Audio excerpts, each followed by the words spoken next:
Italy সরকার ডেক্রেতো ফ্লুসি ডেক্রেটো ফ্লাসে 2026-2028 3 বছর মেয়াদী কর্মসংস্থান কাঠামোর আওতায় লক্ষাধিক কর্মী নেওয়ার ঘোষণা দিয়েছে।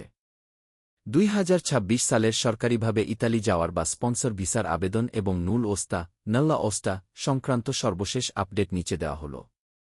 1. ক্লিক ডে ও আবেদন প্রক্রিয়া।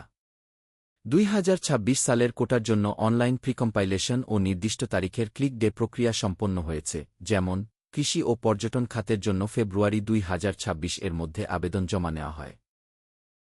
এই ধাপে ইতালীয় নিয়োগকর্তারা এমপ্লয়ার্স স্বরাষ্ট্র মন্ত্রণালয়ের পোর্টালের মাধ্যমে আবেদন করেছেন। বাংলাদেশসহ নির্দিষ্ট অগ্রাধিকারপ্রাপ্ত দেশের নাগরিকরা এই কোটার অন্তর্ভুক্ত রয়েছেন। 2. বর্তমান পরিস্থিতি ও পরবর্তী করণীয়।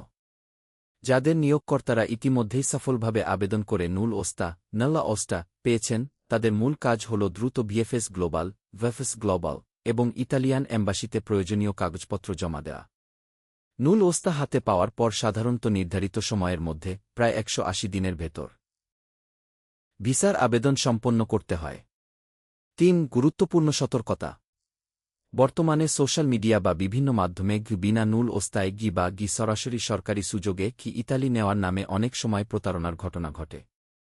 এ বিষয়ে সবসময় সতর্ক থাকতে হবে। বৈধ প্রক্রিয়া কেবল ইতালির অফিসিয়াল সুই পোর্টাল এবং অনুমোদিত ভিএফএস গ্লোবাল এর মাধ্যমেই সম্পন্ন হয়। আপনার কি নির্দিষ্ট কোনো খাতের, যেমন কৃষি, পর্যটন বা অন্যান্য নন সিজনাল কাজ বা নুল ওস্তা হাতে পাওয়ার পরবর্তী কার্যক্রম সম্পর্কে আরও কিছু জানার আছে?